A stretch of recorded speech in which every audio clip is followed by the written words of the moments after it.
The rifle crack echoed across frozen ground as Hazel Whitmore steadied her mare, eyes locked on the man standing in the corral. 12 years vanished in a heartbeat. Silas Boone, the one person she'd sworn to forget, the one face that still haunted her dreams. Now here he stood, older, harder, impossibly real, staring back at her like she was a ghost. Neither moved. Neither breathed. The Wyoming wind cut between them, cold enough to split wood, but all Hazel felt was the sudden, dangerous heat of everything she'd buried rising straight to the surface. This wasn't chance. This was reckoning. If you want to know how two people survived losing each other twice, stay until the end. Drop a comment with your city so I can see how far this story travels. Hazel Whitmore had learned early that survival on the Wyoming frontier wasn't about hope. It was about preparation, calculation, and the ability to make hard decisions before the land made them for you. Which was why, on a brittle November morning with the sky the color of dirty wool, she was riding 15 miles north to a ranch she'd never visited, looking for horses she wasn't sure existed. Her own ranch, what remained of it after 3 years of widowhood and 2 brutal winters, needed work stock before the snow locked everything down. Cattle horses. Strong-backed, thick-legged animals that could push through drifts and wouldn't spook at wolves. The kind you didn't find at the livestock auctions in town, where every trader inflated prices the moment they saw a woman riding alone. She'd heard about this Boone ranch from a freighter passing through. Good horses, he'd said. Fair prices. Owner keeps to himself but runs a clean operation. Hazel hadn't asked more. She didn't care about the owner's life story. She cared about stock that wouldn't die before spring. The ride took her through country she barely recognized. She'd grown up farther south, near the railroad, where the land had already been parceled and fenced by the time she was old enough to notice. This territory was different, older. The kind of raw, unforgiving expanse that had probably looked the same 100 years ago and would look the same 100 years from now, with or without the people trying to scratch a living from it. The ranch appeared gradually. First a line of fence posts, then a barn with new timber, then a main house set back against a rise of rock and pine. Smoke came from the chimney. Horses moved in a wide corral to the east. The setup was modest but deliberate. No wasted space. No decorative nonsense. A working ranch built by someone who understood what mattered. Hazel dismounted at the gate, looping her reins over the post. Her mare, a gray she'd raised from a filly, stamped once and settled. The air smelled like pine sap and cold earth. Somewhere a dog barked, then stopped. She walked toward the corral, boots crunching on frozen ground. 3 horses stood inside. A bay, a buckskin, and a big roan gelding that looked like he could pull a wagon through mud without breaking stride. Exactly what she needed. "Help you?" The voice came from behind her, low and rough. Hazel turned, and the entire world tilted sideways. Silas Boone. She knew him instantly. Not from the shape of him, though that was the same, taller than most men, shoulders broad enough to fill a doorway, but from the way he stood, loose-limbed but watchful. The posture of someone who'd spent years expecting trouble and had stopped being surprised when it arrived. His face had changed. There were lines around his eyes now, deeper grooves bracketing his mouth. His hair, which had been dark as pitch when she'd known him, was still dark but shot through with gray at the temples. He'd grown a beard, close trimmed, flecked with white. But his eyes? Those hadn't changed. Slate blue, sharp enough to cut glass, and currently staring at her like she'd crawled out of his worst memory. For a long moment, neither of them spoke. Hazel's pulse hammered in her throat. Her hands, which had been steady all morning, went cold. 12 years. 12 years since she'd seen this man. 12 years since she'd made the choice that had ripped them apart. And now here he was, standing 10 feet away in a ranch yard she'd ridden to by accident, looking at her like she was something he couldn't quite believe was real. Hazel. Her name and his voice felt like a wound reopening. Silas. His jaw worked. He glanced past her at the horses, then back at her face. "What are you doing here?" "I need stock." The words came out steady, which was something. "Heard you had horses for sale." "From who?" "A freighter. Didn't get his name." Silas nodded slowly, but his eyes didn't leave hers. "You ride all the way out here alone?" "I've been riding alone for 3 years." That landed. She saw it in the way his expression shifted. Just a flicker, Barely noticeable, but there, sympathy. Or maybe pity. Hazel didn't want either. I can pay, she said. Cash, if the price is fair. Wasn't questioning that. Then what are you questioning? Silas exhaled through his nose, a sound that might have been frustration or resignation or both. He turned toward the corral, resting one hand on the top rail. Cattle horses? That's right. How many had you running? 140. He whistled low. That's a lot for one person. I have help, 2 hands, part-time cook during roundup. Still. Hazel moved up beside him, close enough that she could see the scar running along the back of his left hand, new since she'd known him. A rope burn, maybe. Or something worse. I'm not here for advice, Silas. I'm here for horses. He looked at her then, really looked, and for a second she saw something crack in that careful, guarded expression. Something raw. You always this hard to talk to? Only when I'm in a hurry. Right. He pushed off the fence, gesturing toward the corral. Roan's 4 years old, gelding, good temperament, strong chest, doesn't mind weather. Buckskin 6, mare, smart but stubborn. Bays 8, gelding. Best of the 3 if you need something that won't quit. Hazel studied the animals. The roan had good bone structure, clean legs. The buckskin watched her with intelligent eyes. The bay stood quiet, unbothered by her presence. All 3 looked healthy, well-fed, coats thick for winter. What are you asking? 40 each for the roan and the buckskin, 50 for the bay. It was a fair price, maybe even generous given the season. Hazel had expected to pay more. I'll take the bay and the roan. Silas nodded. Need them delivered? I can manage. It's 15 miles. I know how far I rode. Another pause. Silas rubbed the back of his neck, a gesture she remembered from years ago, something he did when he was thinking too hard about what to say. Hazel, don't. Don't what? Whatever you're about to say, don't. She kept her eyes on the horses. Safer that way. This is business.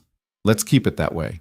She could feel him watching her, feel the weight of all the things neither of them was saying pressing down like a hand on her chest.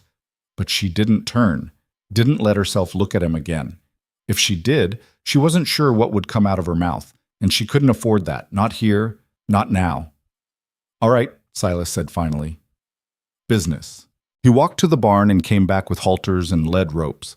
Hazel paid him in cash, counting out the bills while he caught the bay and the roan, working with the kind of quiet efficiency that came from years of handling animals. He moved like he always had, deliberate, unhurried, aware of everything around him without seeming to try. When the horses were ready, he handed her the leads. Their fingers didn't touch, but it was close. Close enough that Hazel felt the air between them shift. You need anything else, Silas said. You know where to find me. It wasn't quite an invitation, wasn't quite a dismissal either, just a statement, a door left open, however slightly. Hazel took the leads, wrapping them around her hand. I'll manage. She mounted her mare, the 2 new horses trailing behind. Silas stood in the yard, hands in his coat pockets, watching her. She didn't look back, didn't let herself. But she felt his eyes on her the entire ride to the gate, and even after she turned onto the road, she could still feel the weight of them pressing between her shoulder blades. The ride back to her ranch took longer than the ride out. The new horses were calm but unfamiliar with her rhythm, and she had to stop twice to adjust their leads and let them settle. By the time she reached her property, the sun was low and the temperature had dropped enough that her breath came in white clouds. Her 2 hands, Ben, a wiry man in his 50s, and a younger kid named Tobias, came out to meet her at the barn. Ben took one look at the horses and grunted approval. Good stock. Better than good, Hazel said, swinging down from the saddle. Bay's got 15 years of work left in him if we treat him right. Tobias, who was barely 20 and still learning the difference between a good horse and a cheap one, ran his hand along the roan's shoulder. Where'd you find them? North, Boone Ranch. Ben's head came up. Boone? You know him? Know of him. Keeps to himself mostly, but the few times I've seen him in town, he didn't strike me as the friendly type. Hazel busied herself unsaddling her mare. He wasn't unfriendly. Just quiet? Something like that. Ben watched her for a moment longer, then nodded and started leading the bay toward the barn. Tobias followed with the roan. Hazel stayed in the yard, standing in the cold with her arms crossed, staring at nothing. She'd thought she was done with this, done with the feeling of her chest tightening every time she thought about Silas Boone. Done with the memories that surfaced at the worst possible times, his laugh, the way his hands had felt in hers, the expression on his face the last time she'd seen him, 12 years ago, when she'd told him she was leaving and he'd just stood there, silent, letting her go. She'd married someone else, built a life, lost that life when her husband died in a fall from a spooked horse 3 years ago. She'd buried grief, packed it down, kept moving because stopping meant drowning. And she'd convinced herself that whatever she'd felt for Silas had died a long time ago, smothered under the weight of years and distance and choices she couldn't take back. But standing in his ranch yard today, looking into those blue eyes and hearing her name in his voice, she'd realized the truth. She'd been lying to herself. Nothing had died. It had just been waiting. Mots. The next 2 weeks passed in a blur of work. Hazel threw herself into the ranch with the kind of focus that left no room for thinking. Fences needed mending before the snow came. The barn roof had a leak. 2 calves had gotten into a patch of bad grass and needed watching. Ben and Tobias worked alongside her, and at night she collapsed into bed too tired to dream. But the exhaustion didn't stop her mind from circling back to Silas. She tried not to think about him, tried to focus on the work, the animals, the endless list of things that needed doing before winter locked them all in. But the harder she pushed the thoughts away, the sharper they came back. His voice, the way he'd looked at her, the scar on his hand, the fact that he was only 15 miles away, which felt both impossibly far and dangerously close. On the 15th day, Ben rode into town for supplies and came back with news. Heard something at the mercantile. Hazel was in the barn checking the bay's hooves. What kind of something? Clyde Mercer's been asking around about you. She straightened. About me specifically? About your operation. How much land you're running, how many head, whether you're looking to sell. Hazel's stomach tightened. Clyde Mercer owned a ranch to the west, bigger than hers, better financed, and run by a man who saw the frontier as something to dominate rather than live with. He'd approached her twice in the past year, offering to buy her out. Both times she'd refused. What'd you tell him? Told him to mind his own business. Good. Ben leaned against the stall door, arms crossed. He's not going to stop asking. I'm not going to stop saying no. He's got money, Hazel, and patience. So do I. Ben gave her a long look, then nodded. Just thought you should know. After he left, Hazel stood in the barn for a long time, staring at nothing. Mercer was a problem. Not an immediate one, maybe, but a problem. And problems on the frontier had a way of growing teeth if you didn't deal with them early. She thought about riding into town, confronting him directly, but that would only escalate things. Better to wait. Let him make the next move. Then she'd know what she was dealing with. Still, the news left her uneasy, restless, like a storm was building somewhere just out of sight. Fuck. 3 days later, she rode back to the Boone Ranch. She told herself it was practical. The bay had a shoe coming loose, and she didn't trust the farrier in town not to overcharge her. Silas had a forge. He could handle it. Simple transaction, nothing more. But when she rode into the yard and saw him standing by the barn, sleeves rolled up, hammer in hand, her pulse kicked up in a way that had nothing to do with business. He looked up as she approached, and for a second, something unguarded crossed his face. Surprise, maybe. Or relief. Then it was gone, replaced by that careful, neutral expression she was starting to recognize as his default. Hazel. Silas. She dismounted, leading the bay forward. Shoes loose. Thought you might have time to fix it. He glanced at the horse's hoof, then at her. Could have taken him to the farrier in town. Could have. But you didn't. No. Silas's mouth twitched. Not quite a smile, but close. All right. Tie him up and I'll take a look. She secured the bay to the hitching post and stepped back, watching as Silas knelt beside the horse, running his hands down the leg with the kind of careful attention she'd seen him give to everything. He didn't rush, didn't force, just worked, steady and methodical, until the shoe came free. Needs replacing, he said, standing. Take me about 20 minutes. I can wait. He nodded and carried the shoe to the forge, stoking the coals. Hazel stood in the yard, hands in her coat pockets, watching the smoke rise. The day was cold but clear, the kind of sharp brightness that made everything look etched against the sky. "You run this place alone?" she asked. "Mostly. Got a hand who comes by during roundup. Otherwise, it's just me." "That's a lot of work for one person." Silas glanced over his shoulder, and there was something in his eyes, something wry and a little sharp. "Thought you weren't here for advice." Hazel almost smiled. "I'm not." "Then why are you here?" The question hung in the air between them, heavier than it should have been. Hazel could have lied, could have said something about the horse, the weather, the convenience of his forge. But standing there, watching him work, she found she didn't have the energy for it. "I don't know," she said quietly. Silas looked at her for a long moment, then turned back to the forge. "Yeah, me neither." They didn't talk after that. Silas finished the shoe, fitted it to the bay's hoof, and hammered it into place with the same quiet competence he brought to everything. When he was done, he straightened, wiping his hands on a rag. "That should hold." "What do I owe you?" "Nothing." "Silas, it's a horseshoe, Hazel, not a dowry." She blinked. Then, despite herself, she laughed, a short, startled sound that felt strange coming out of her mouth. Silas's expression softened just a little, and for a second she saw the man she'd known 12 years ago, the one who could make her laugh even when everything else was falling apart. "Thank you," she said. "You're welcome." She untied the bay and mounted, gathering the reins. Silas stood in the yard, watching her. The moment stretched, fragile and uncertain, until Hazel couldn't stand it anymore. "I should go." "All right." But she didn't move, and neither did he. "Hazel," he said finally, his voice low. "Why'd you leave?" The question hit her like a fist to the chest. She'd known it was coming, had felt it circling them since the moment she'd ridden into his yard 2 weeks ago. But hearing it out loud still knocked the air from her lungs. "You know why?" "No, I know what you told me. That's not the same thing." She gripped the reins tighter, her knuckles white. "It doesn't matter now." "The hell it doesn't." "Silas, up." "You disappeared, Hazel. One day we were making plans, and the next day you were gone. No warning, no explanation, just gone. You think that doesn't matter?" His voice wasn't loud, but there was an edge to it, something raw and unfinished that made her chest ache.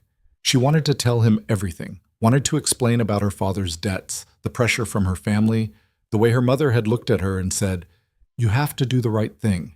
You have to think about all of us, not just yourself." She wanted to tell him about the choice she'd been forced to make, the one that had felt like cutting off her own arm, but the words stuck in her throat. Because what good would it do now? What would it change? "I did what I had to do," she said finally. "That's all." Silas stared at her, and for a second she thought he was going to push, demand more, but then something in his expression shifted, closed off, locked down. He nodded once, sharp and final. "All right." Hazel turned the bay toward the gate, her heart pounding so hard she could feel it in her teeth. She rode out of the yard without looking back. But she could feel Silas watching her, the weight of his gaze heavy as a hand on her spine. And she knew, without question, without doubt, that this wasn't over. The days grew shorter, the nights colder. Snow came in fits and starts, dusting the ground and then melting, a warning of what was building in the mountains. Hazel worked until her hands cracked and bled, until her body ached so much she couldn't tell exhaustion from pain. But no matter how hard she worked, she couldn't stop thinking about Silas. She replayed their conversation 100 times, wondered if she should have said more, wondered if she'd said too much, wondered why, after 12 years, it still felt like an open wound. She told herself to stay away, to let it go, to focus on her ranch, her stock, the winter closing in like a trap. But 3 weeks after the horseshoe, she rode back to the Boone Ranch. This time, she didn't have an excuse. Silas was in the corral when she arrived, working a young mare on a long line. He saw her coming and stopped, the horse circling him once before settling. He didn't look surprised, just watched her ride up, his expression unreadable. Hazel dismounted and tied her horse to the fence. "I need to talk to you." "About?" "Us." Silas's jaw tightened. He released the mare and walked over, stopping a few feet away. Close enough that she could see the rise and fall of his chest. Close enough that the air between them felt charged. "There is no us, Hazel. You made sure of that." "I know." Her voice cracked, just a little. "I know I did. But I need you to understand why. You already told me. You did what you had to do." "That's not the whole truth."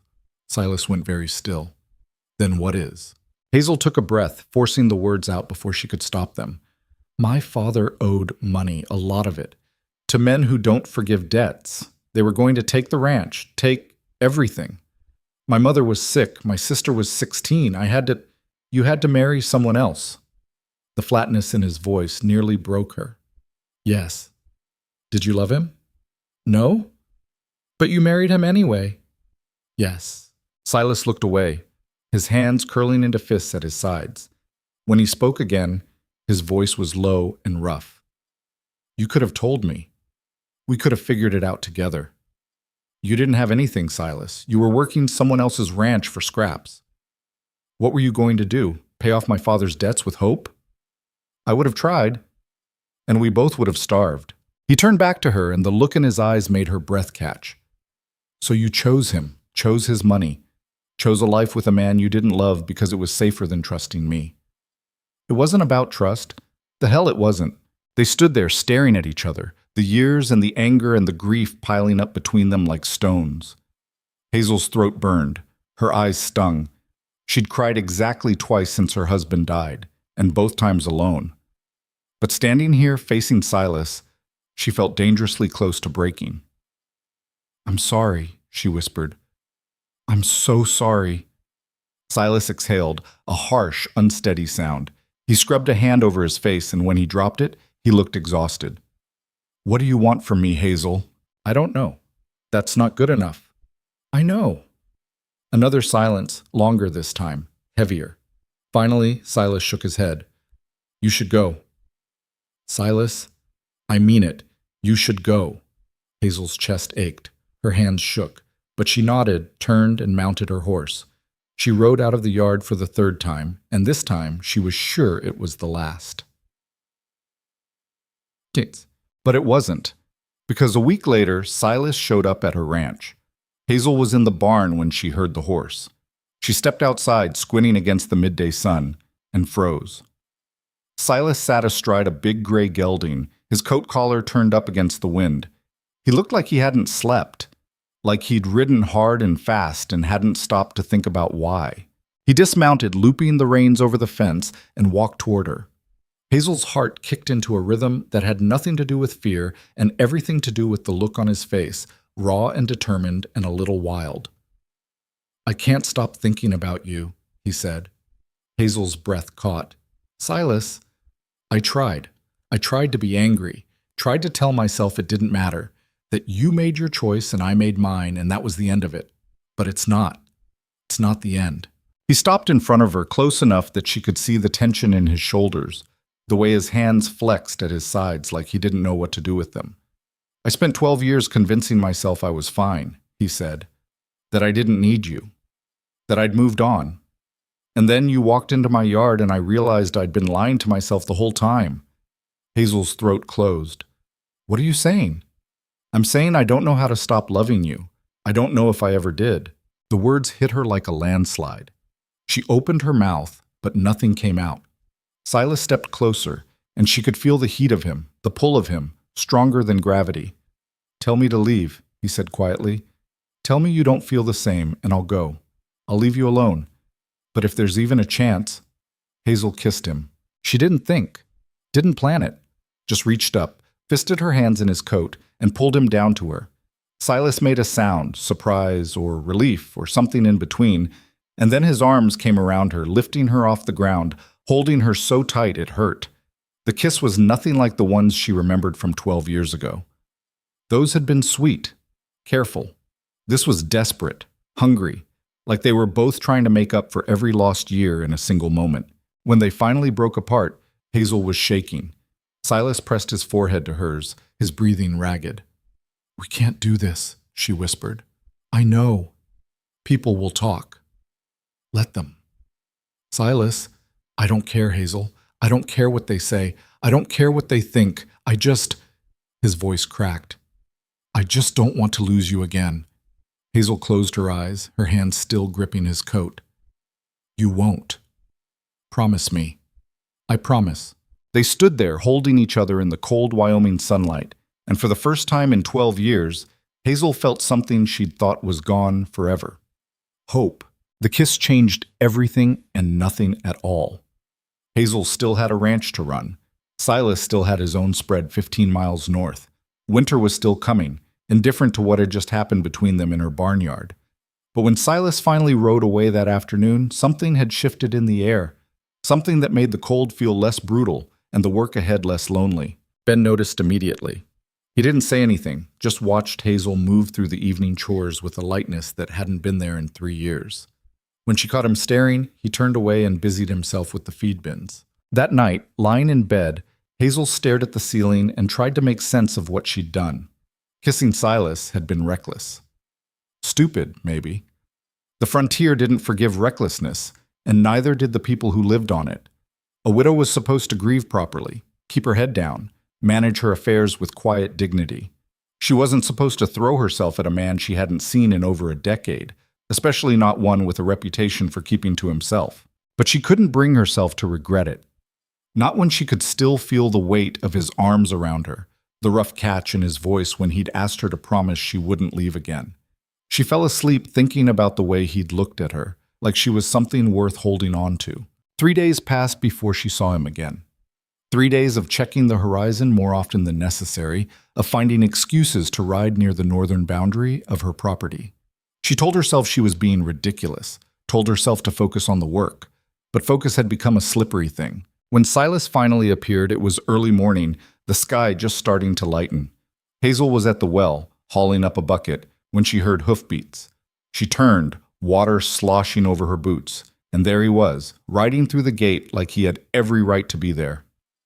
"You're up early?" she called. "So are you." He dismounted and walked over, leading his horse. There was something different about him today, something easier.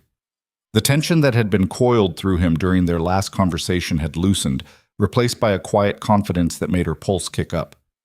"Thought I'd check on those horses I sold you," he said. "Make sure they're settling in." "That's not why you're here." "No."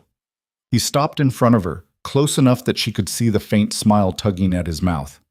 "It's not." Hazel set the bucket down, wiping her wet hands on her coat. "Silas, I want to take you riding." She blinked. "What?" "Riding. There's a creek about 8 miles northwest of here. Runs through some of the prettiest country you've ever seen. Thought you might like to see it." "I have work." "So do I. We'll go anyway." It was absurd, impractical. Exactly the kind of thing she couldn't afford to do with winter pressing down and 100 tasks demanding attention. But standing there, looking into those blue eyes, Hazel found herself nodding. "Give me 10 minutes."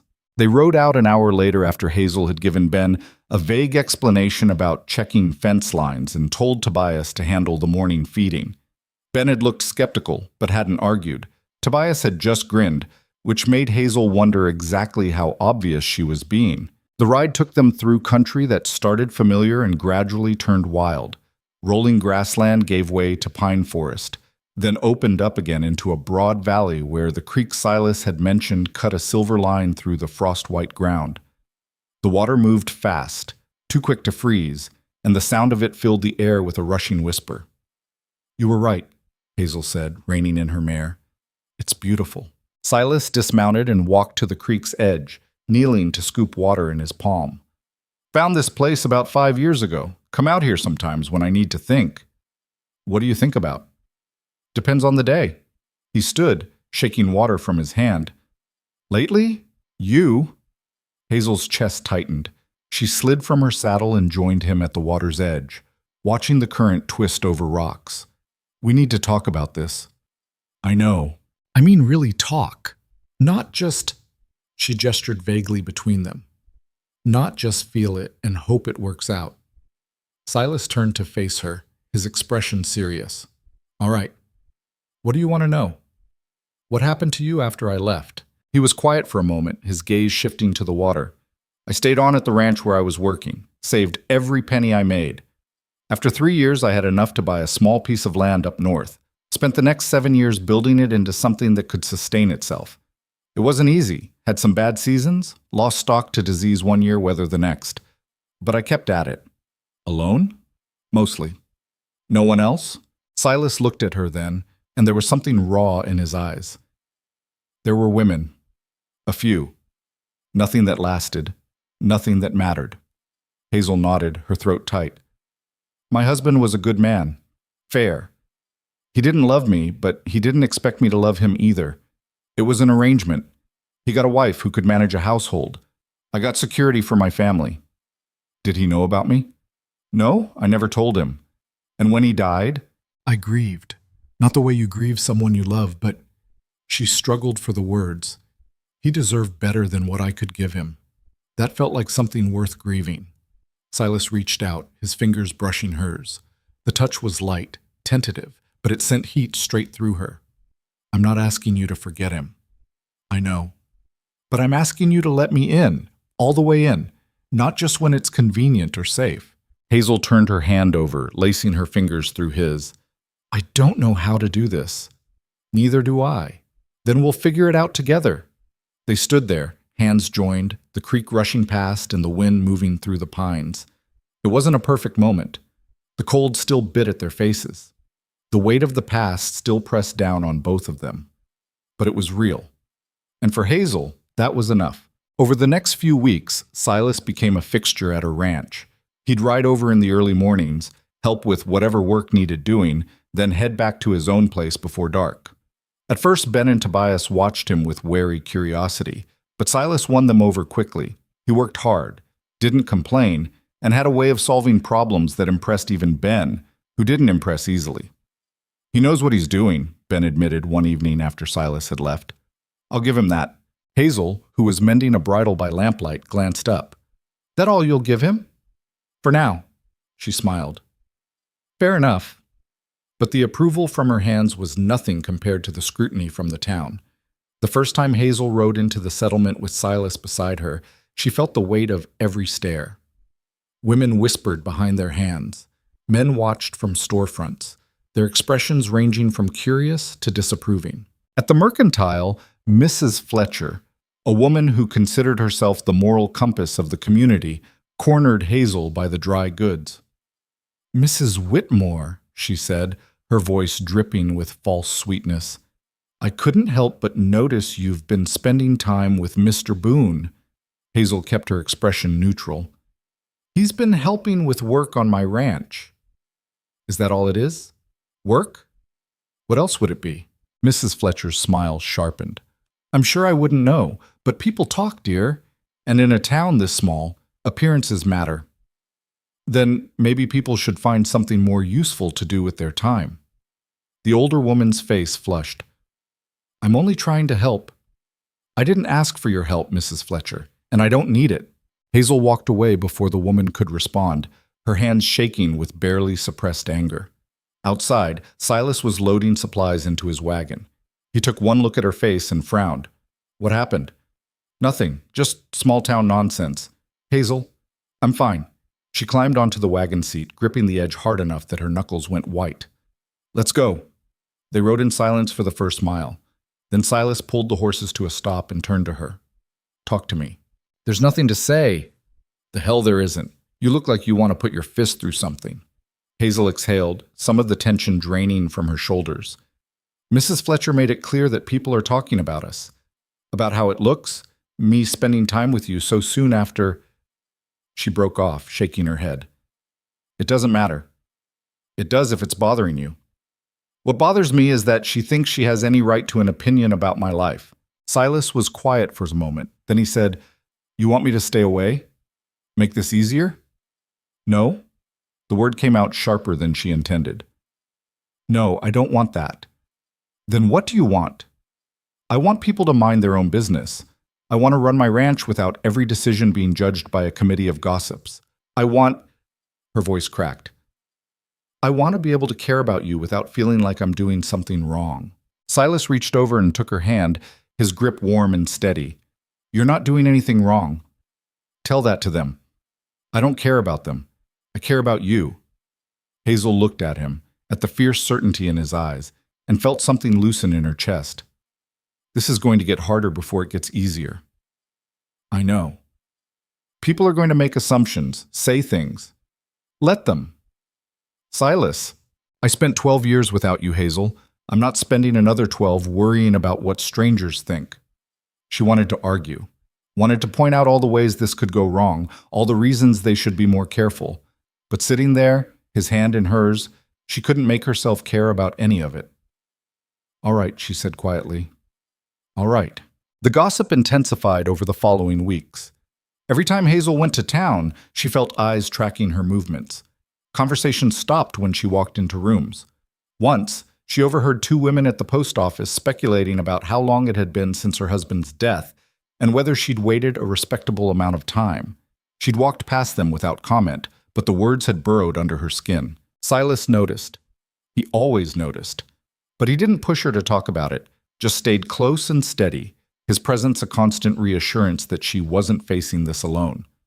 They fell into a rhythm. Mornings at her ranch, working alongside Ben and Tobias. Afternoons when they'd ride out together, checking fence lines or moving stock, or sometimes just riding for the sake of it. Evenings when Silas would head back north and Hazel would stand in the yard, watching him disappear into the dusk. It wasn't perfect. There were arguments, small ones mostly, about work methods or how to handle a difficult horse. Once, a bigger fight when Silas suggested she sell off some of her weaker stock, and Hazel had snapped that she didn't need his advice on how to run her ranch. They'd gone 3 days without speaking after that, both too stubborn to apologize first. Ben had finally intervened, cornering Hazel in the barn. "You planning on staying mad forever?" "I'm not mad. You're something. And whatever it is, it's making you miserable." Hazel had wanted to argue, but she couldn't. Because Ben was right. She was miserable and proud, and scared that if she admitted she'd overreacted, it would mean giving up some essential piece of independence she'd fought too hard to claim. But that night, lying awake, she'd realized something. Independence didn't mean pushing away everyone who tried to help. It meant choosing who to let in and trusting them not to break what you'd built. The next morning, she'd ridden to Silas's ranch. He'd been in the corral, working a young gelding, and when he saw her coming, he'd stopped. They'd stared at each other for a long moment. Then Hazel had said, "You were right about the stock." Silas had nodded slowly. "You were right to tell me it wasn't my decision to make. I'm sorry I yelled. I'm sorry I pushed." They'd met in the middle of the yard, and when Silas had pulled her into his arms, Hazel had felt the tight knot in her chest finally unravel. "Don't do that again," he'd murmured against her hair. "Don't tell me how to run my ranch again. Deal." December came hard and fast, bringing snow that piled in drifts against the barn and temperatures that made every breath feel like inhaling knives. Hazel and her hands worked long hours keeping the stock fed and the water troughs from freezing solid. Silas came when he could, though his own ranch demanded most of his attention. But even with the brutal weather, there were moments of unexpected warmth. One evening, after a particularly difficult day wrestling a sick calf through a fever, Silas stayed for dinner. They sat at Hazel's small kitchen table, eating venison stew and bread, and talked about nothing important. Ben and Tobias had already eaten and retreated to the bunkhouse, leaving them alone. "This is good," Silas said, gesturing to the stew. "Don't sound so surprised." "I'm not, just appreciative." Hazel smiled. "My mother taught me. Said a woman who couldn't cook would starve her family." "Your mother's still alive?" "Died 4 years ago, pneumonia." "I'm sorry." "She lived longer than most out here. That counts for something." Hazel pushed food around her plate. "What about your family?" "Father died when I was 14. Mother remarried and moved east. Last I heard, she was living in Ohio." "You ever think about visiting?" "No, we didn't part on good terms. She thought I was wasting my life out here. Maybe she was right." "You're not wasting anything." Silas looked at her, and there was something soft in his expression. "I know that now." Later, after the dishes were washed and put away, they stood on the porch watching snow fall through the lamplight. Silas had his arm around her shoulders, and Hazel leaned into the warmth of him, feeling safer than she had in years. "Stay," she said quietly. Silas tensed. Hazel, I know what it means. I know what people will say, but I don't care. I want you to stay. He turned to face her, his hands coming up to cup her face. Are you sure? Yes. Because once I do, there's no going back. Everyone will know. Let them know. Silas searched her eyes for a long moment, then nodded. All right. They went inside together, and for the first time in longer than Hazel could remember, she didn't sleep alone. The next morning, Ben took one look at Silas's horse still tied at the rail and went about his work without comment. Tobias, less tactful, grinned and said, About time. Hazel had expected to feel embarrassed, but instead she felt relieved, like she'd been holding her breath for weeks and could finally exhale. Silas left after breakfast, but he came back the next night, and the night after that. By the end of the week, it was understood that he was splitting his time between the two ranches, and if anyone had a problem with it, they kept it to themselves. Except for Clyde Mercer. Hazel first noticed the signs in mid-December. Fence posts knocked down on the eastern boundary of her property. Cattle pushed into the wrong pastures. Small things, easy to explain away as accidents or bad weather. But they kept happening, and the pattern was too deliberate to ignore. Someone's messing with us, Ben said one morning, surveying a section of fence that had been cut clean through. Hazel crouched beside the wire, running her fingers over the edges. This wasn't weather. No, it wasn't. Who would do this? Ben straightened, his expression grim. You know who. Hazel did know. Clyde Mercer had been circling her ranch for over a year, making offers, applying pressure. And now that she had Silas backing her, Mercer would see it as a threat. What do you want to do? Ben asked.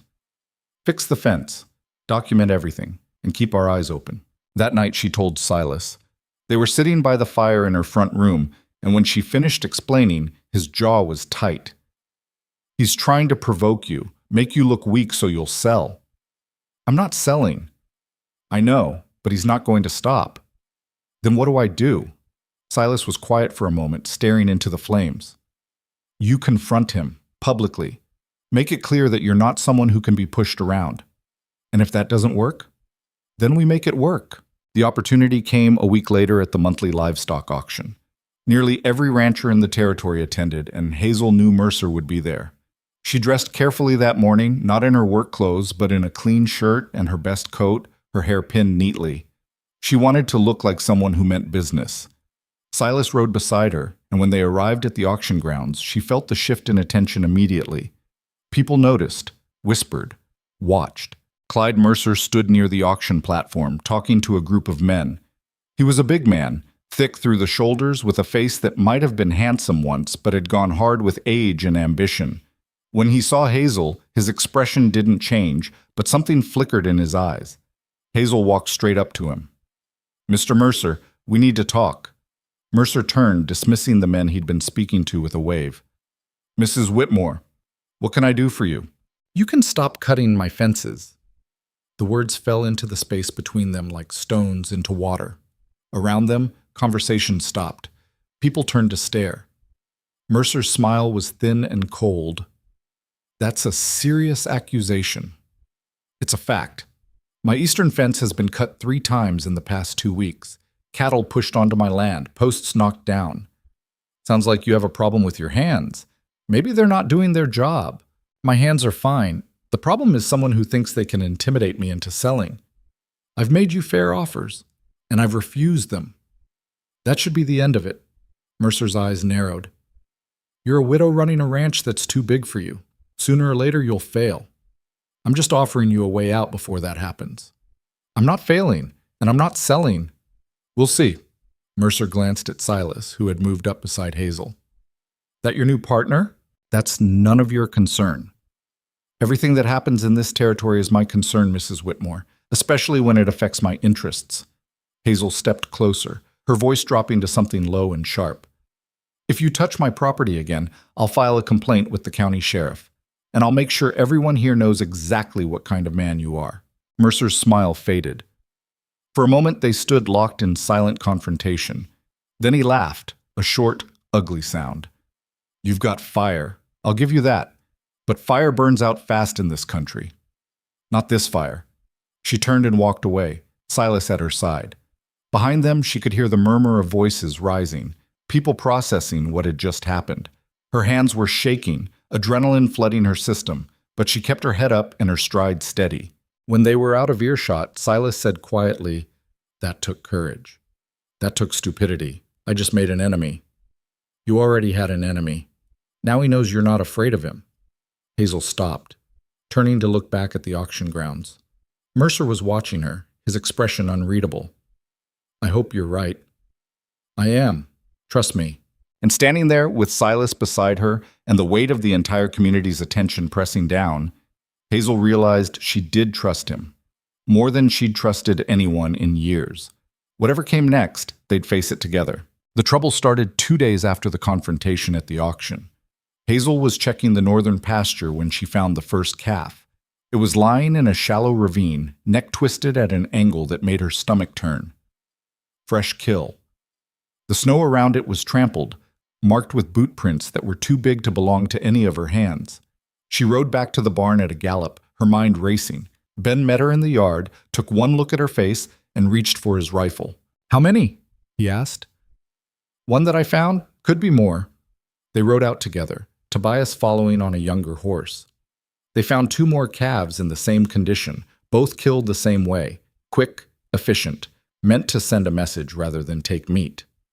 When they returned to the ranch, Silas was waiting in the yard. He'd ridden over after seeing buzzards circling. "Mercer," Hazel said flatly, swinging down from her saddle. "You don't know that for sure." "Who else? I humiliate him in front of half the territory, and 2 days later my stock starts dying? That's not coincidence." Silas's jaw tightened. "We need proof. We need to end this." Hazel handed her reins to Tobias and started toward the house. "I'm writing to the county office tomorrow, filing a formal complaint." "Based on what? Boot prints in the snow?" "Based on the pattern, the timing, the fact that everyone at that auction heard him threaten me." "That's not enough for the sheriff to act on." Hazel spun to face him.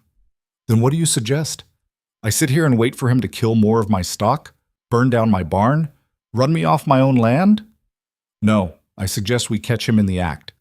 Ben, who had been listening quietly, straightened. "You want to set a trap." "Exactly." Silas looked between them. "We know he's targeting the northern pasture. We set up watch. Wait for him or his men to come back. Get proof they can't deny." "That could take days," Hazel said. "And it's the middle of winter. We can't afford to have people sitting in the cold waiting for something that might not happen." "Can you afford to keep losing stock?" The question hung in the air, sharp and unanswerable.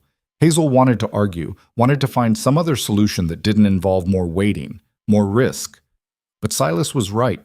Without proof, the county wouldn't act. And without the county, she was on her own. "Fine," she said. "We watch. But if nothing happens in 3 days, I'm going to the sheriff anyway."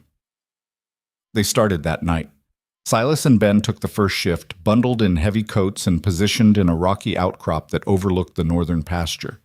Hazel wanted to join them, but Silas had insisted she stay back, keep the ranch running. She'd hated it, but agreed, knowing that if she was gone too, the whole operation would grind to a halt. The first night passed without incident. So did the second. By the third night, Hazel was starting to think they were wasting their time. Maybe Mercer had gotten what he wanted, 3 dead calves and the satisfaction of knowing he'd rattled her. Maybe he'd moved on. But on the 4th night, everything changed. It was just past midnight when Ben came pounding on the door. Hazel was still awake, going over accounts by lamplight, and she had the door open before he finished knocking. "They're here," Ben said, breathing hard. 4 of them. Mercer's not with them, but I recognize 2 from his crew." Hazel grabbed her coat and rifle. "Where's Silas?" "Keeping watch. He sent me back to get you." They rode hard through the dark, the cold biting at Hazel's face. When they reached the outcrop, Silas was crouched behind a boulder, his eyes fixed on the pasture below. He didn't turn when they approached, just gestured for them to stay low. Down in the pasture, 4 men moved among the cattle. They worked quickly, efficiently, cutting animals from the herd and driving them toward a break in the fence that hadn't been there that morning. Even in the darkness, Hazel could see the organization behind it. This wasn't random violence. This was theft. "We need to get down there," she whispered. "Not yet. Let them load up. The more we catch them with, the harder it is for them to lie their way out. Silas, Trust me. It went against every instinct she had, watching them steal her stock. But she forced herself to wait, muscles coiled tight, until the men had a dozen cattle through the fence and were starting to move them west. Then Silas stood, rifle raised. That's far enough. The men froze. One reached for his gun, but Silas cocked his rifle, the sound echoing across the frozen ground. I wouldn't. We've got 3 rifles on you, and we're not in a generous mood. Ben and Hazel moved into position, weapons ready. The men exchanged glances, weighing their options. Finally, the one in front, a lean, hard-faced man Hazel recognized from Mercer's crew, raised his hand slowly. We're just moving stock. Off someone else's land in the middle of the night. That's called rustling where I come from. We were told this pasture was open range. By who? The man didn't answer. Silas stepped closer, his rifle never wavering. Let me guess. Mercer told you this was unclaimed land, easy pickings, probably promised you a cut of whatever you could take. Still no answer, but the tension in the man's shoulders told Hazel everything she needed to know. Here's what's going to happen, Silas continued. You're going to put those cattle back through that fence. Then you're going to fix the fence you cut. And then you're going to ride straight to the county office and tell the sheriff exactly who sent you here. Like hell we are. Then we take you there ourselves. Your choice. The men looked at each other. One started to argue, but the lean man cut him off with a sharp gesture. Fine. We'll move them back. It took an hour to get the cattle back where they belonged, and the fence repaired. Hazel kept her rifle trained on the men the entire time, her hand steady despite the cold seeping into her bones. When it was done, Silas had them mount up. Ben, you and Tobias escort these gentlemen to town. Don't let them out of your sight. Ben nodded, his expression grim. What about you? I'm staying here with Hazel. Someone needs to watch the ranch. After they left, Hazel and Silas stood in the pasture, the silence broken only by the wind and the occasional lowing of cattle. Hazel's adrenaline was starting to fade, replaced by exhaustion and a bone-deep anger. This isn't over, she said. No, but it's a start. Mercer will deny everything. He'll say they acted on their own. Probably, but now there's a record, and the sheriff will have to investigate.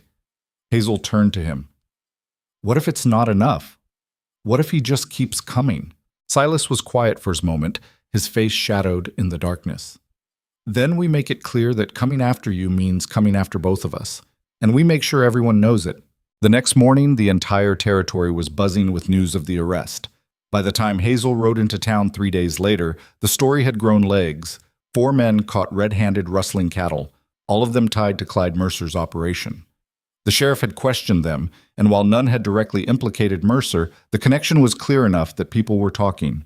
Hazel went straight to the county office, a small building near the main street that served as courthouse, land office, and sheriff's headquarters. Sheriff Dawson was a weathered man in his 60s, competent but cautious, the kind of lawman who preferred to let disputes settle themselves unless forced to intervene. He looked up when Hazel walked in, his expression carefully neutral. Mrs. Whitmore. Sheriff, I'm here about the men who were arrested on my property. Figured you might be. He gestured to a chair. Have a seat. Hazel sat, keeping her back straight. What are they saying? That they thought the pasture was open range, that no one told them it belonged to you. That's a lie. Maybe. But without proof that Mercer ordered them to target your land specifically, my hands are tied. They cut my fence, killed 3 of my calves the week before. That's a pattern. Dead calves aren't proof of rustling. Could have been wolves, coyotes, any number of things. Hazel's hands tightened on the armrests. So you're saying there's nothing you can do? I'm saying I can hold those 4 men on rustling charges, but unless one of them turns on Mercer, I can't touch him. And so far, none of them are talking. Because he's paying them not to. Dawson sighed. Probably, but again, proof, Mrs. Whitmore. I need proof. Hazel stood. Fine, I'll get you proof. Don't do anything stupid. I'm going to protect my land, Sheriff. If that makes me stupid, so be it. She left before he could respond, her anger burning hotter than the cold outside. On the street, she nearly collided with a woman coming out of the mercantile, Mrs. Fletcher, her face pinched with disapproval. Mrs. Whitmore, I heard about the trouble at your ranch. News travels fast. It does when it involves someone who's made herself the center of attention. Mrs. Fletcher's smile was thin. Perhaps if you'd conducted yourself more appropriately, Mr. Mercer wouldn't feel the need to protect his interests. Hazel stared at her. Are you seriously suggesting this is my fault?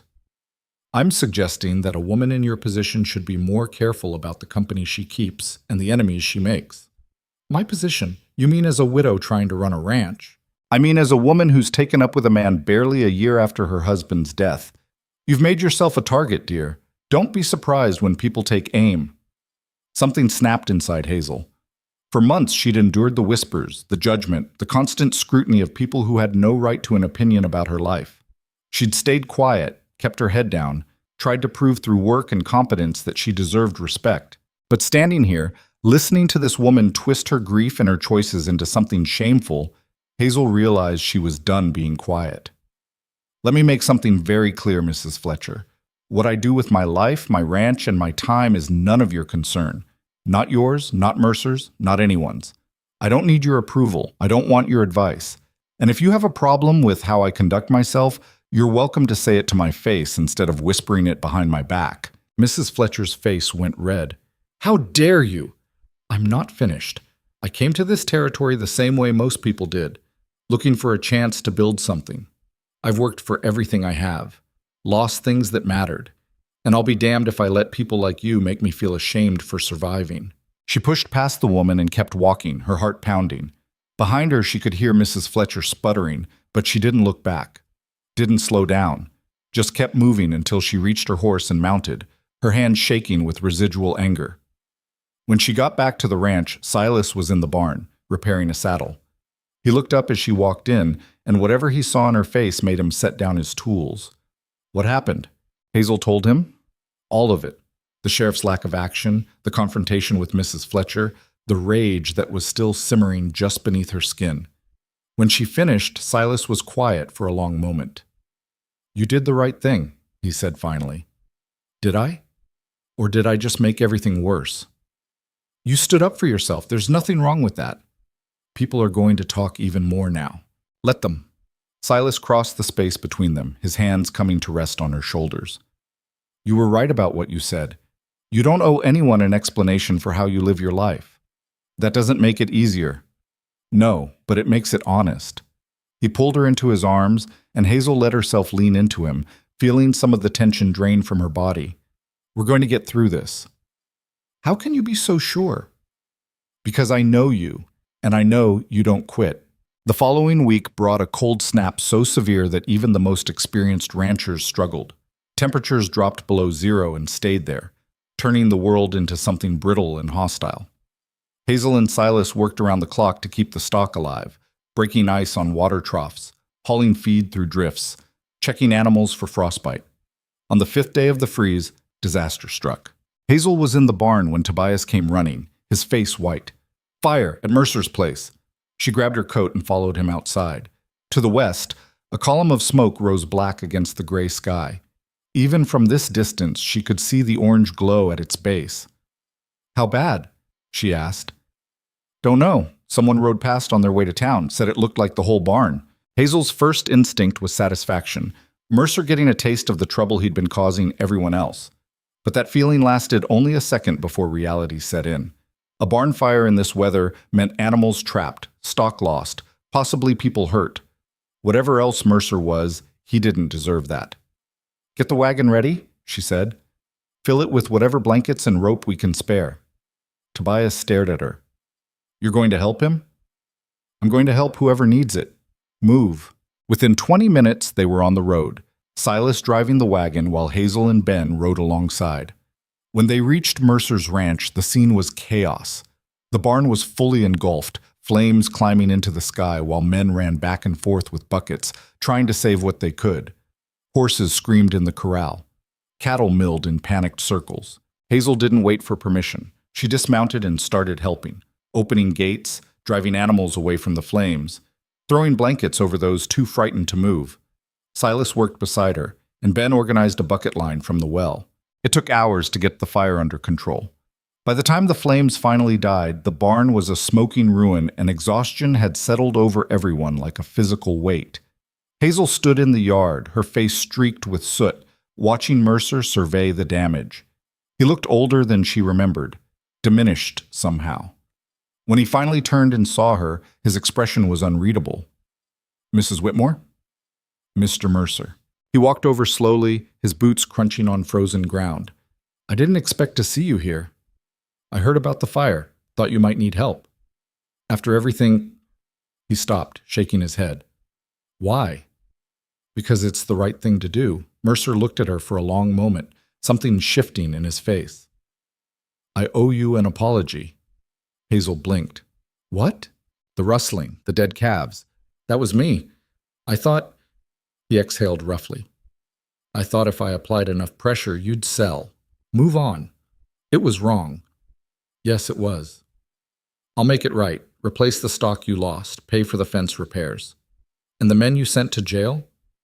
I'll tell the sheriff the truth, that I hired them, that it was my idea." Hazel studied him, trying to gauge whether this was genuine or just another manipulation. But the defeat in his posture, the way he wouldn't quite meet her eyes, told her this was real. "Why the change?" she asked. Mercer gestured at the smoking barn. "Because I just lost half my operation in a fire that started because I was too cheap to fix faulty wiring, and the only people who showed up to help were the ones I'd been trying to destroy." He looked at her directly then. "That's a hell of a thing to realize about yourself." Hazel didn't know what to say to that, so she just nodded. "Make it right with the sheriff. Pay what you owe, and stay off my land. You have my word." She turned to leave, but Mercer called after her. "Mrs. Whitmore, for what it's worth, I was wrong about you. You're tougher than most men I know. This territory's lucky to have you. It wasn't forgiveness, wasn't friendship, but it was acknowledgement. And in a place as harsh as Wyoming, that counted for something." The ride back to her ranch was quiet. Hazel was too tired to talk, and Silas seemed content to let the silence settle. When they finally reached home, the sun was setting, painting the snow in shades of pink and gold. "That was something," Silas said as they dismounted. "What was?" "You. Showing up to help the man who's been trying to ruin you. It was the right thing to do. Doesn't mean it was easy." Hazel leaned against her horse, suddenly aware of how exhausted she was. "Nothing about this has been easy." Silas moved closer, his hand finding hers. "No, but we're still here." "Yeah, we are." That night, after the animals were fed and the barn secured, Hazel and Silas sat in her kitchen drinking coffee that had gone lukewarm. Outside, the temperature was dropping again, but inside, the fire kept the worst of the cold at bay. "Do you believe him?" Silas asked. "About making it right?" "I think I do." He looked broken, like he'd finally seen himself clearly and didn't like what he found. "People can surprise you." "They can." Hazel set down her cup. "The town's going to hear about this, about us helping him. Probably already has. And maybe that changes how they see you, see us." Silas reached across the table, his fingers lacing through hers. "You proved something today." "What's that?" "That you're stronger than whatever they throw at you. That you don't need their approval to know who you are."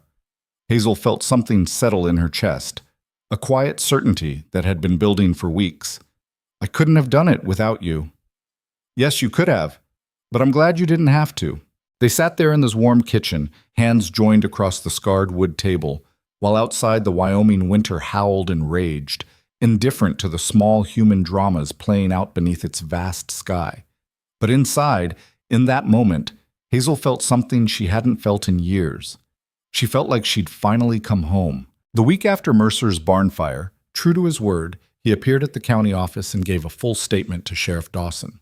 The 4 men he'd hired were released with fines and warnings, and Mercer personally delivered replacement stock to Hazel's ranch.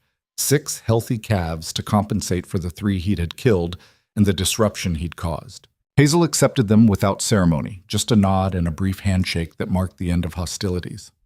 Mercer looked tired, older somehow, but there was something steadier in his expression than she'd seen before. "We square?" he asked. "We're square." After he left, Ben stood in the yard shaking his head. Never thought I'd see the day Clyde Mercer backed down from anything. People change, Hazel said, watching the dust settle from Mercer's wagon. Sometimes it just takes losing something to make them see straight, or meeting someone too stubborn to break. She glanced at him. You calling me stubborn? I'm calling you a lot of things. Stubborn's just the politest one. Ben's mouth twitched in what might have been a smile. But it's a compliment, so don't get your back up. That night, Silas arrived later than usual, his horse lathered despite the cold. Hazel met him at the barn, concern tightening her chest. What's wrong? Nothing's wrong. He swung down from the saddle, his face flushed with something that looked like excitement. I've been thinking. About us. About this. He gestured between them, then at the ranch around them. We're splitting ourselves between two places, running back and forth. It's not efficient. Hazel's pulse kicked up. What are you saying? I'm saying we should merge the operations, combine the ranches, run them as one. She stared at him. That's a big decision. I know. We'd have to figure out land boundaries, water rights, how to manage the stock. I know. And people would talk. They already are, but this would make it permanent, official. Silas stepped closer, his hands coming up to frame her face. Hazel, I don't care about any of that. I care about building something that lasts. With you. Her throat went tight. You're sure?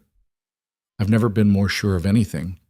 She wanted to say yes immediately, but caution held her back. We should do it right, legal, draw up proper papers so there's no question about ownership. Agreed. And we should wait until spring, give ourselves time to plan it properly, if that's what you want. It's not about what I want. It's about being smart. Silas smiled, slow and warm. Then we'll be smart. But Hazel? Yeah? After spring, I want to marry you. The words hung in the cold air between them, simple and direct. No grand gesture, no elaborate proposal, just the plain truth offered without hesitation. Hazel's eyes stung. That's not very romantic. You want romantic? No, I want honest. Then honestly, I want to wake up next to you every morning for the rest of my life. I want to build this ranch into something our children can inherit. I want everyone to know that you're mine and I'm yours, and there's no question about it. Children? The word came out strangled. If you want them, if not, that's fine too. But I want the option. I want the future. Hazel pulled him down and kissed him, hard and desperate, pouring everything she couldn't say into the contact. When they broke apart, she was shaking. Yes, she whispered. Yes to all of it. The winter finally broke in late March, the snow retreating in muddy patches that turned the roads into quagmires.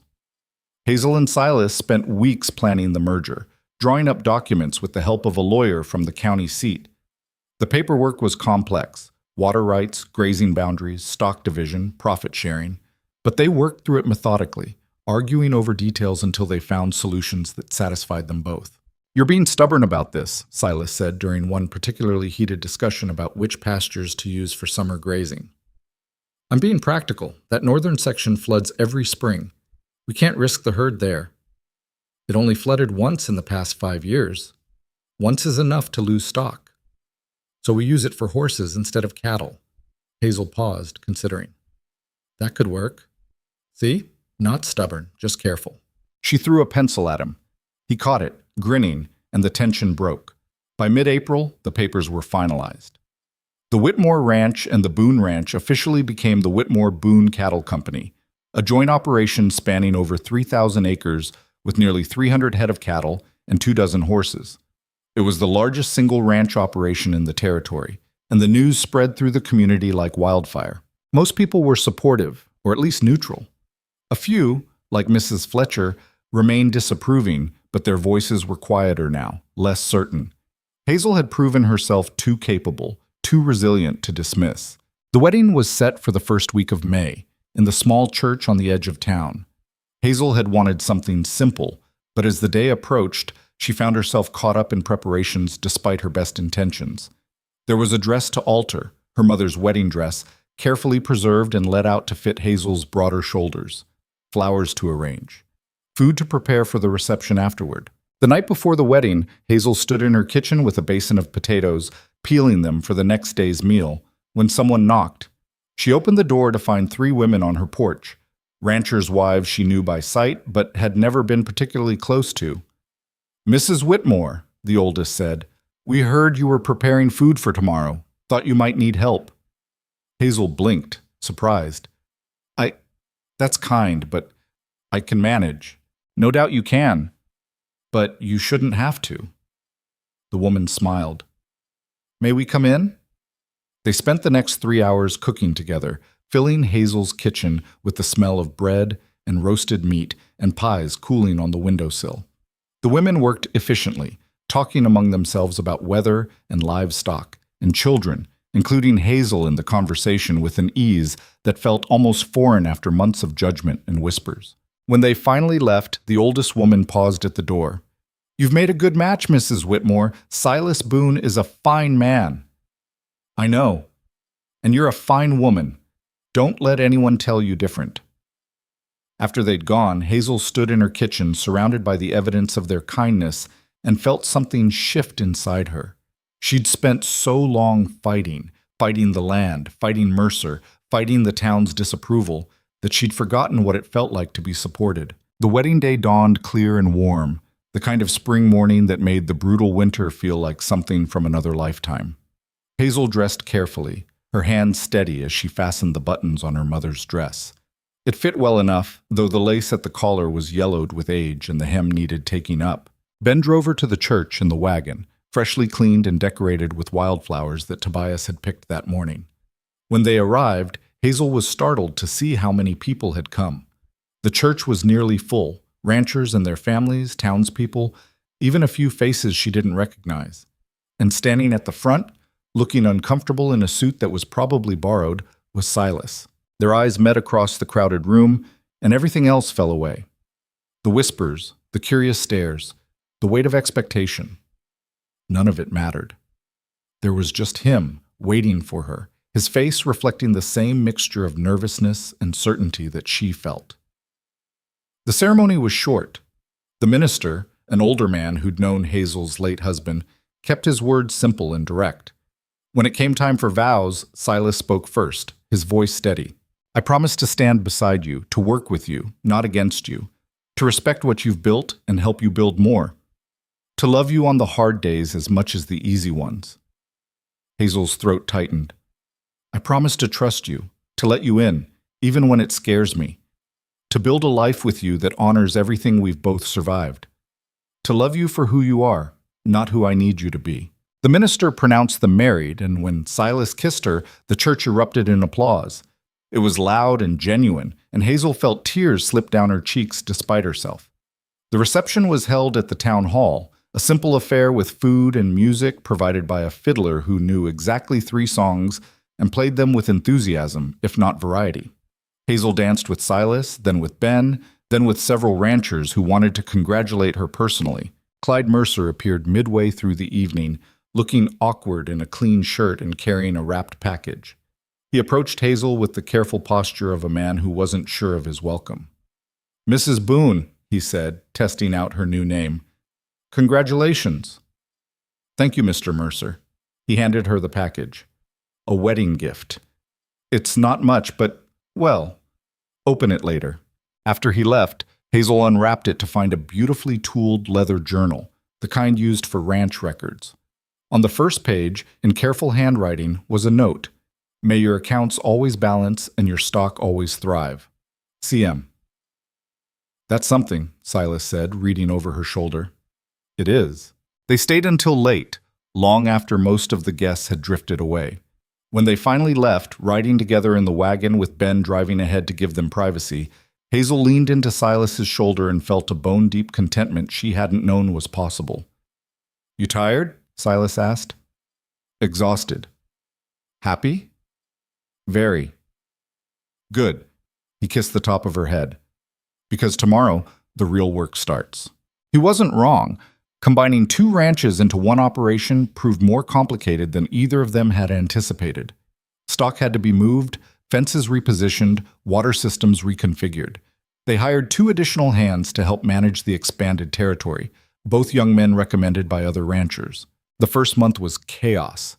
Arguments flared over everything from feeding schedules to which bulls to keep for breeding. Hazel and Silas had different approaches to management. She preferred careful planning and detailed records, while he relied more on instinct and experience.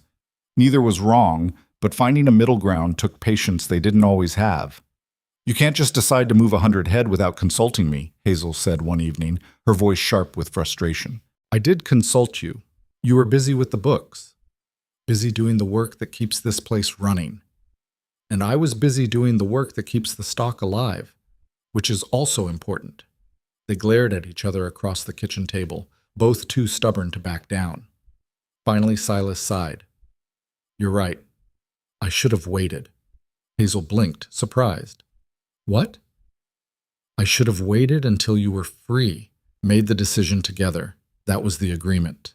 Some of the fight drained out of her. "I wasn't exactly being flexible either." "No, you weren't." But he was smiling now, just a little. "We're both terrible at this." "At what?" "Sharing, compromising, not trying to control everything." Hazel laughed despite herself. "We are pretty bad at it. So we get better, together." And slowly, painfully, they did. They established routines that honored both their strengths. Hazel managed the financial side, accounts, sales, purchasing, while Silas handled day-to-day operations with the stock. Major decisions were made jointly, usually over dinner when they were both too tired to be unreasonable. The ranch thrived. By midsummer, they'd expanded the herd and improved the grazing rotation. By fall, they were turning a profit that exceeded both their individual operations from the previous year. The success didn't come easy. There were setbacks, losses, days when the work felt endless and the future uncertain. But they faced it together, and that made all the difference. In October, Hazel realized she was pregnant. She'd suspected for a few weeks. The nausea in the mornings, the exhaustion that hit her around midday, the way certain smells suddenly turned her stomach. But she'd pushed the thoughts aside, too busy with Roundup to pay attention to her own body. It was Ben who finally said something. He found her behind the barn one afternoon, retching into the grass, and just looked at her with knowing eyes. "How long?" he asked. "I don't know, 2 months maybe." "Does Silas know?" "Not yet." "You planning to tell him?" "Of course, She wiped her mouth, embarrassed. "I wanted to be sure first." "You're sure now?" "Yeah, I am." She told Silas that night after supper when they were alone in the front room. He'd been going over supply lists and she'd been mending a shirt, and the domestic quiet of it had given her courage. "I'm pregnant." Silas's pencil stopped moving. He looked up slowly, his expression unreadable. "You're sure?" "Yes." For a long moment he just stared at her. Then he set down the pencil, crossed the room, and pulled her into his arms so tightly she could barely breathe. "When?" he asked, his voice rough. "Spring, probably. Late April or early May." How do you feel?" "Terrified. Excited. Nauseous." He pulled back enough to see her face, and what she saw in his eyes made her chest ache. Wonder. Joy. The same fierce protectiveness she'd seen when he'd faced down the rustlers. "We're having a baby," he said, like he needed to hear it out loud to believe it. "We're having a baby." Silas kissed her then, gentle and reverent, and Hazel felt tears slip down her cheeks. This was happening. This impossible, terrifying, wonderful thing was actually happening. The pregnancy was difficult. Hazel continued working through the fall, but by winter she had to scale back, her body demanding rest she didn't want to give. She hated feeling weak, hated watching Silas and the hands do work she'd normally handle. But Silas was patient, insisting she take care of herself, bringing her tea when the nausea was bad, and sitting with her during the long evenings when her back ached too much to sleep. "You don't have to do this," she said one night when he was rubbing her swollen feet. "Do what?" "Take care of me. I know it's not what you signed up for." Silas looked at her like she'd said something incomprehensible. "Hazel, this is exactly what I signed up for, all of it, the good parts and the hard parts." "But no buts. You're carrying our child. You're building our family. That's not a burden. That's everything." The baby came on a warm May evening after 14 hours of labor that left Hazel exhausted and wrung out. The midwife from town had come 2 weeks early and was staying in the spare room, which turned out to be fortunate because the labor started fast and didn't slow. Silas stayed with her the entire time, holding her hand, wiping sweat from her face, murmuring encouragement when she was sure she couldn't push anymore. When the baby finally arrived, a girl with dark hair and furious lungs, Hazel burst into tears. "She's perfect," the midwife said, wrapping the baby in a clean blanket and placing her in Hazel's arms. Healthy and strong. Hazel looked down at her daughter, this tiny person who'd been inside her for months, and was now suddenly, impossibly real. The baby's face was red and scrunched, her fists waving in agitation, and Hazel had never seen anything more beautiful. "What should we name her?" Silas asked, his voice thick with emotion.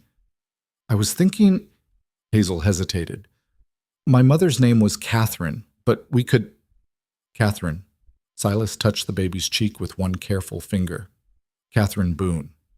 I like it." Catherine proved to be a difficult baby. She cried often, slept poorly, and demanded constant attention.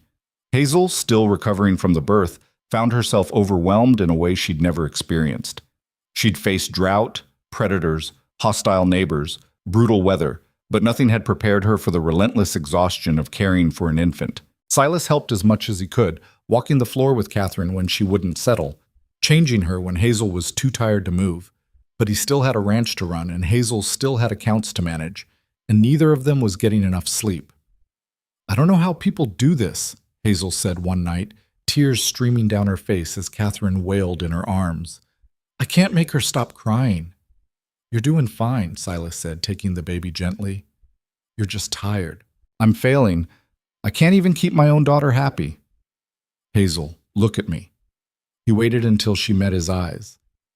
"You're not failing. You're learning. We both are. And Catherine's fine. She's fed, she's warm, she's loved. Everything else we'll figure out." Gradually, impossibly, it got easier. Catherine's sleep improved. She started smiling, then laughing, her personality emerging in ways that surprised and delighted them both. She was curious, stubborn, fearless, climbing anything she could reach, investigating everything, testing boundaries with the determination of someone who'd inherited both her parents' strong wills. By the time Catherine was a year old, Hazel found herself pregnant again. This time the pregnancy was easier, and when their son was born, a big, quiet baby they named Thomas, it felt less like drowning and more like expanding. The ranch continued to grow. They hired more hands, expanded into horse breeding, built a new barn to replace the old one that had started leaning dangerously. The work was endless, but it was good work, the kind that left them tired at the end of each day but satisfied. Years passed. Catherine grew into a fierce, intelligent girl who could ride before she could read and wasn't afraid of anything. Thomas was quieter, more thoughtful, content to follow his sister's lead while observing everything with careful attention. A third child arrived when Catherine was 6, another girl they named Alice, who proved to be the wildest of them all. The ranch became known throughout the territory. Other ranchers came to buy their stock, impressed by the quality of both cattle and horses. Hazel's careful management and Silas's instinct for breeding produced animals that commanded premium prices. They weren't rich, but they were secure in a way that few frontier families could claim. On Catherine's 10th birthday, Hazel stood in the yard watching her children play. Catherine was teaching Thomas to rope a fence post while Alice ran circles around them, shrieking with laughter. Silas came up beside her, slipping an arm around her waist. "You ever regret it?" he asked. "Regret what?" "Any of it. The ranch, the kids, me." Hazel leaned into him, watching Catherine successfully loop the rope over the post while Thomas cheered. "Not once. Not even when Catherine put that snake in Mrs. Fletcher's basket at church. Especially not then." Silas laughed, and the sound was warm and familiar and perfect. They stood there together, watching their children under the wide Wyoming sky, and Hazel thought about everything that had led them here. The separation, the pain, the 12 years spent apart, the unexpected reunion, the fear and the fighting and the slow, difficult work of building something that could last. It hadn't been easy. It hadn't been smooth. There had been arguments and setbacks and moments when she'd wondered if they were making a terrible mistake. But standing here with Silas's arm around her and her children's laughter filling the air, Hazel knew with absolute certainty that it had all been worth it.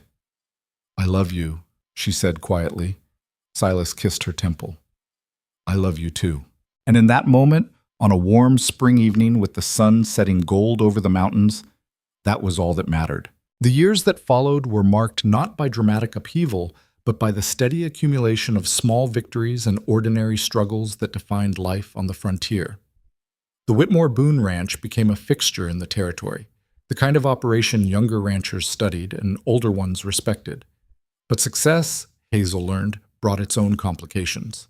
Catherine was 14 when she announced she wanted to go east for schooling. She made the declaration at dinner one evening, her chin jutting forward in that stubborn way she'd inherited from both parents. There's a school in Boston. They teach mathematics, literature, sciences, real education, not just what we can get from books at home. Hazel set down her fork carefully. Boston is 2,000 miles away. I know. You'd be gone for years. I know that too.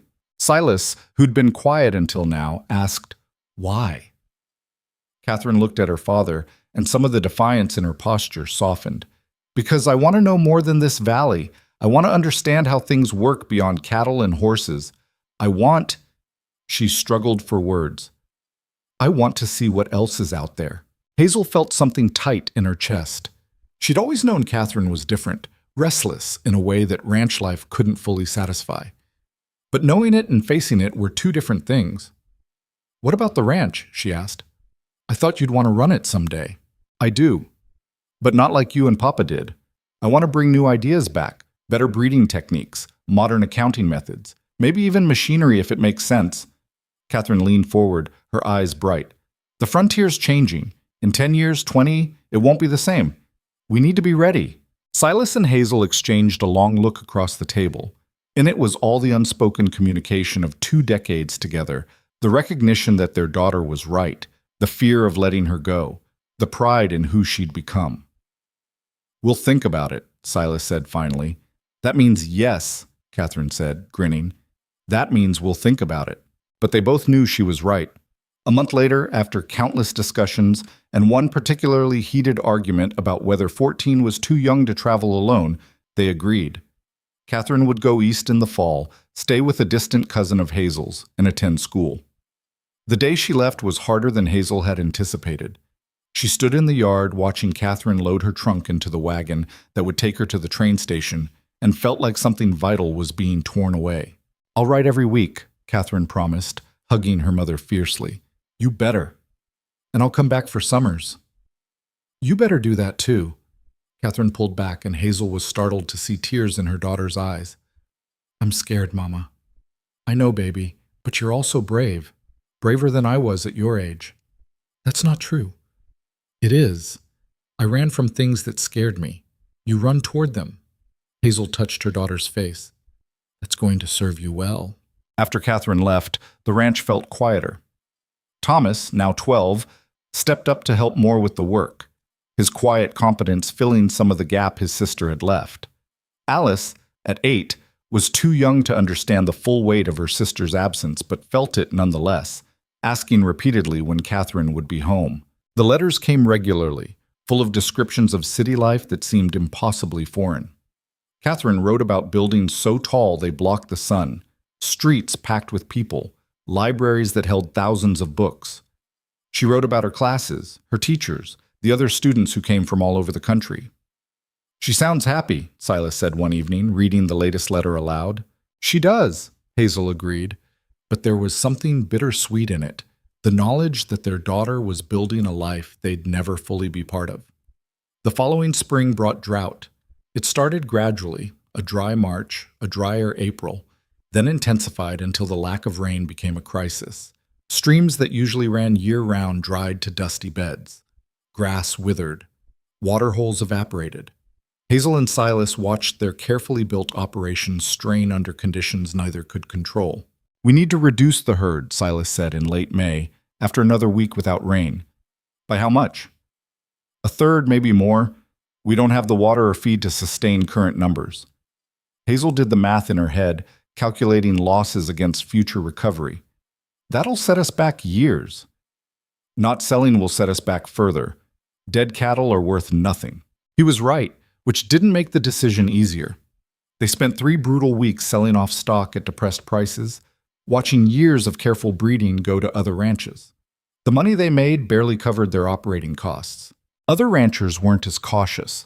Clyde Mercer, whose operation had rebuilt impressively after his barn fire, tried to wait out the drought. By July, he'd lost over half his herd to dehydration and starvation. When he finally came to Silas asking for advice, he looked like a man who'd aged a decade in months. "I should have listened to you," Mercer said. They were standing in what used to be a productive pasture, now just cracked earth and dead grass. "Should have sold early. You made the choice you thought was right," Silas said. "The wrong choice." "Maybe. But you're still here. That counts for something." Mercer looked at him with something like gratitude. "I'm thinking of selling. The whole operation. I'm getting too old for this." "Where will you go?" "Got a daughter in Denver. She's been asking me to move there for years. Maybe it's time." After he left, Silas found Hazel in the barn, checking on the remaining horses. "Mercer's selling out, I heard. You think we should buy his land?" "With what money? We barely made it through this season." "We could take a loan. His property connects to ours on the western boundary. That creek on his land runs year-round. Would give us water security we don't have now." Silas was quiet for a moment, considering. "It's a risk. Everything we've done has been a risk. This one might actually pay off." They bought Mercer's ranch for a price that felt simultaneously too high and too generous. It took every penny they'd saved and a loan from the territorial bank that made Hazel's stomach turn. But when the rains finally came in August, turning the valley green again, the creek on their new property flowed strong and clear, and Hazel knew they'd made the right choice. Catherine came home for the summer before her 3rd year of school, and Hazel barely recognized her. She'd grown taller, her face more mature, her manner more polished. She wore dresses that looked expensive and spoke with an accent that had Eastern edges Hazel didn't remember. But when Catherine saw the ranch, expanded now, stretching farther than it had when she'd left, her eyes lit up with pure joy. "You bought the Mercer place?" "Last year," Hazel confirmed, "during the drought. That was smart. That creek is worth twice what you paid for the whole property. Took a loan to do it, which you'll pay off in 5 years, maybe less, with the water access." Catherine walked through the expanded operation like she was cataloging everything, her mind clearly working through calculations. "You should consider irrigation. There are new techniques they're using in California that could increase your grazing capacity by half." Hazel and Silas exchanged amused looks. Their daughter had been gone less than 3 years and was already teaching them about ranching. That summer, Catherine threw herself into ranch work with an intensity that surprised everyone. She rode fence lines with Thomas, helped with the books, and spent hours talking to Silas about breeding strategies. But she also read constantly, filling notebooks with ideas and diagrams that looked more complicated than anything Hazel had seen. "You're coming back, aren't you?" Hazel asked one evening. They were sitting on the porch, watching the sun set over land that had once seemed impossibly vast and now felt almost familiar. "Of course I am. This is home." "But," Catherine smiled, "but I want to make it better. I want to bring back what I'm learning and use it here. Build something that lasts beyond us." "It already will. You and Thomas and Alice. I mean beyond that. I want this ranch to be something people study, a model for how to do it right." It was ambitious, maybe too ambitious, but looking at her daughter's face, fierce and determined in the fading light, Hazel believed she might actually pull it off. Thomas was 16 when he quietly announced he didn't want to run the ranch. He made the statement while helping Hazel with accounts, his voice soft but firm. "I want to be a veterinarian." Hazel looked up from the ledger. "A what?" "A veterinarian, an animal doctor. There's a school in Colorado that teaches it. I've been writing to them." "Thomas, I know the ranch needs me. I know Catherine has all these plans and she'll need help. But Mama, I'm good at this. Better than ranching. You know I am." Hazel did know. Thomas had always had a gift with animals, a gentleness and intuition that went beyond normal skill. He could calm a spooked horse with a touch, diagnose illness before symptoms became obvious, nurse injured stock back to health when others would have given up. "What does your father say?" "Haven't told him yet. Wanted to talk to you first." "Why?" Thomas met her eyes. "Because you understand what it's like to want something different than what people expect." The observation was so accurate it made her chest ache. She thought about herself at his age, trapped by family expectations and debt, forced into a marriage she didn't want. She'd survived it, even made something good from it eventually, but the cost had been high. "Talk to your father," she said. "But Thomas?" "Whatever he says, you have my support." Silas took it better than Hazel expected. He was quiet for a long time after Thomas explained, staring out at the ranch they'd built together. Then he said, "When do you start?" "Fall, if you'll let me." "I'll let you, but summers you come back and help. Deal?" "Deal." After Thomas left the room, Hazel moved to stand beside Silas. "You all right?" "I wanted him to take over, wanted to build something I could pass to my son." "You did build something, just not what you expected. Is that enough?" "I don't know, but it's what we have." Silas pulled her close, and they stood together watching the sun disappear behind the mountains. "When did our children get so brave?" "They learned from us." "We weren't brave, we were just stubborn." Hazel smiled against his shoulder. "Maybe that's the same thing." Alice proved to be the one who loved ranching purely, without ambition or complication. At 12, she could ride better than most grown men, rope with deadly accuracy, and read cattle movement like some people read books. She had no interest in school beyond basic reading and arithmetic, no desire to leave the valley or see what lay beyond it. "This is enough," she told Hazel when asked about her future. "Why would I want anything else?" It should have been a relief, at least one child who wanted exactly what they had to offer. But Hazel worried that Alice's contentment came from lack of imagination rather than genuine choice. "You should see something else before you decide," she said. "Visit Catherine in Boston, or go to Denver with your father on a stock buy. Just experience something different." "I don't want different. I want this." "Alice." "Mama, I know what you're trying to do, but I'm not like Catherine or Thomas. I don't need to prove anything or become anything. I just want to work the land and raise good stock and maybe someday run this place. Is that so wrong?" Hazel looked at her youngest daughter, wild-haired, sunburned, utterly certain of herself, and realized Alice was right. Not everyone needed to want more. Sometimes wanting exactly what you had was its own kind of courage.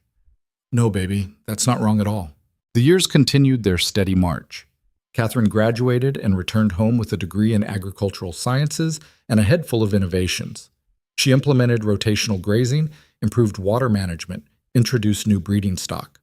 The ranch flourished under her direction, becoming even more successful than it had been under Hazel and Silas's management. Thomas completed his veterinary training and opened a practice in town, but he kept his promise, returning every summer to help with roundup and calving season. His skills made him invaluable to ranchers throughout the territory, and his quiet competence earned him respect that might have taken decades to build otherwise. Alice married a neighboring rancher's son, a solid young man who loved the land as much as she did.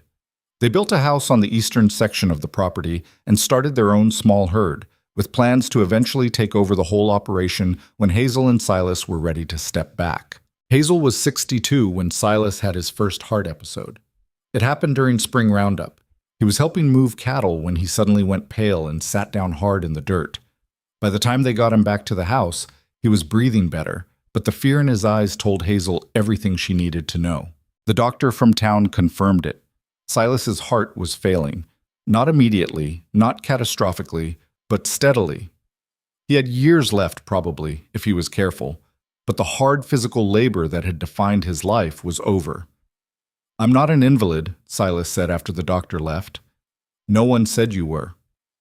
"But I can't work the ranch anymore." "So we adjust." "Hazel, we adjust," she repeated firmly.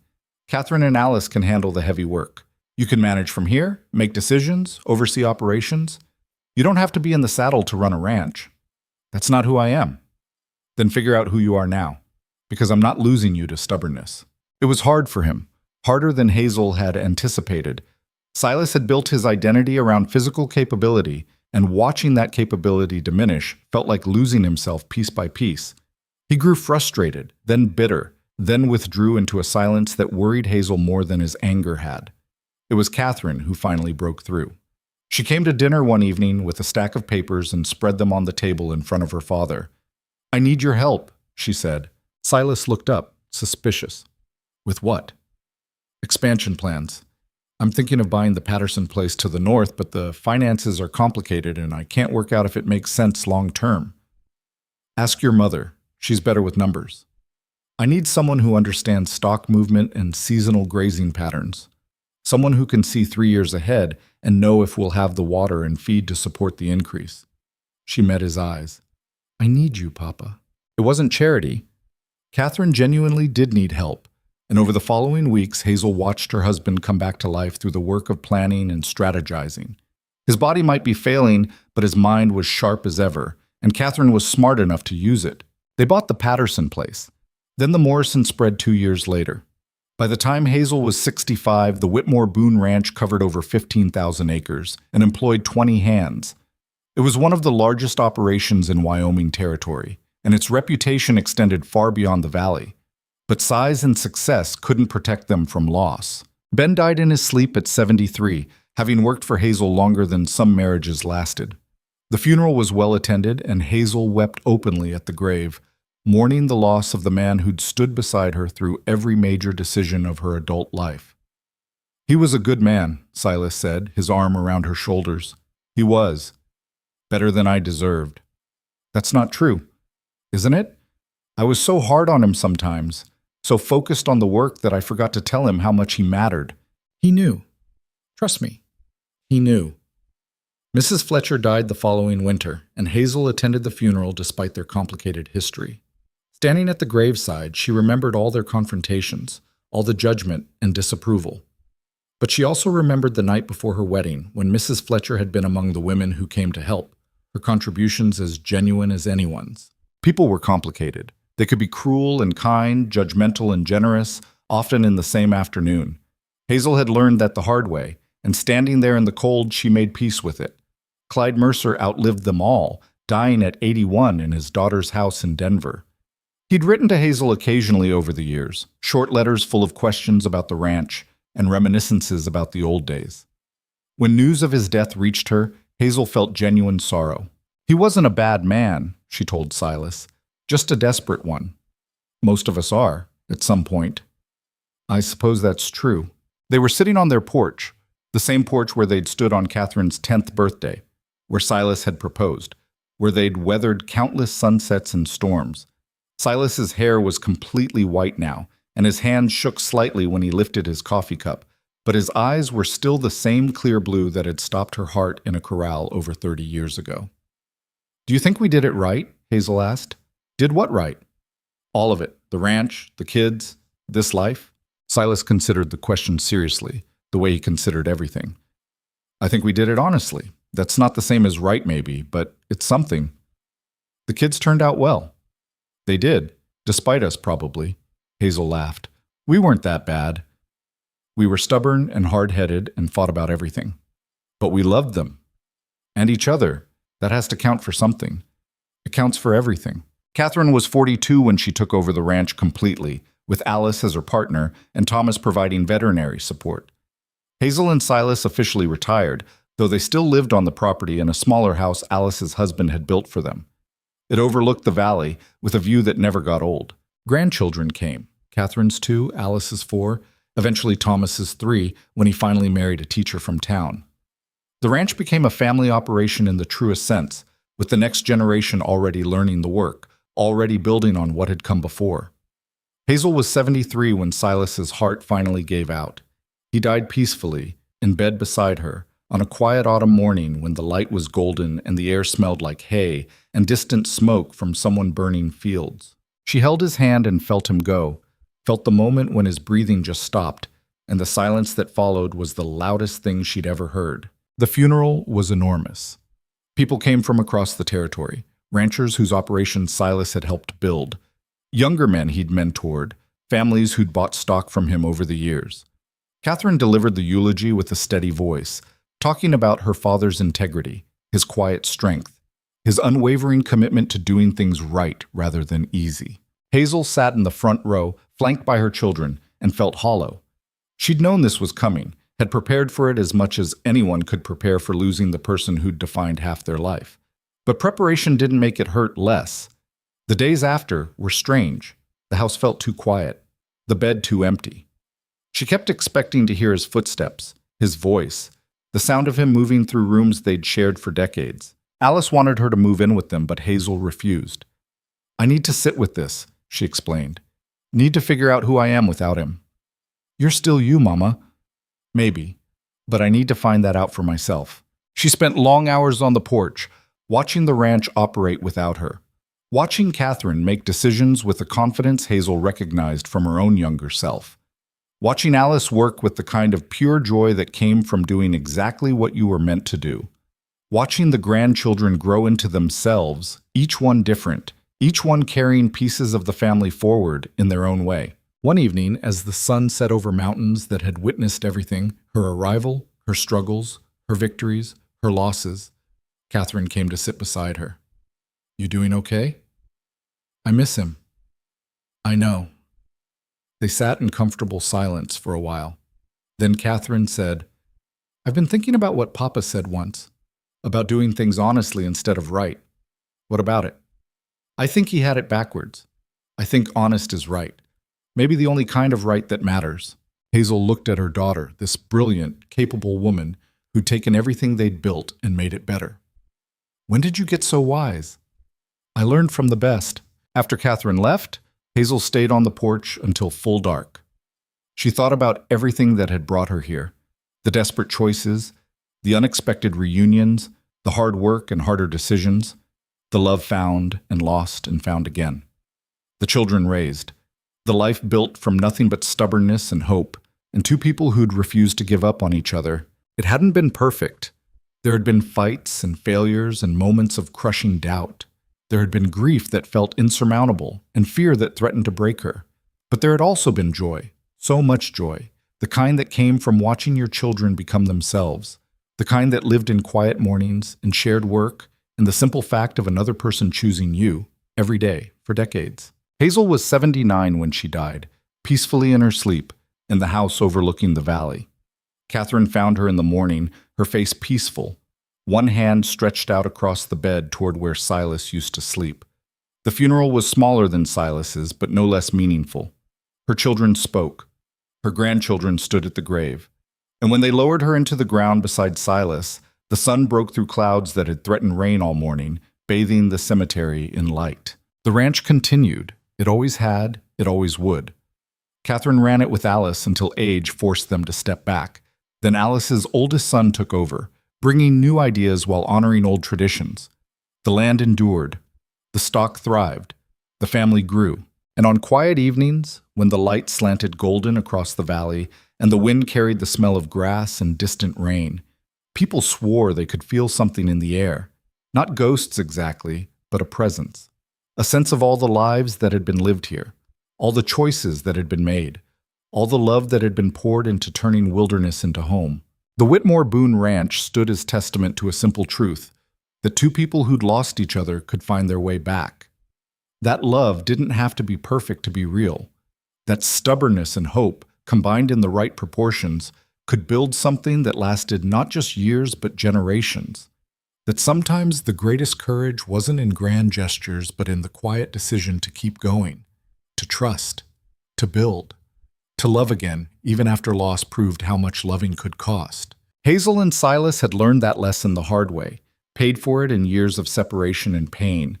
But what they'd built from those ashes, the ranch, the family, the life that sprawled across thousands of acres and touched hundreds of lives, proved that the cost had been worth it. Some stories end with happily ever after. This one ended with honestly ever after, which turned out to be better.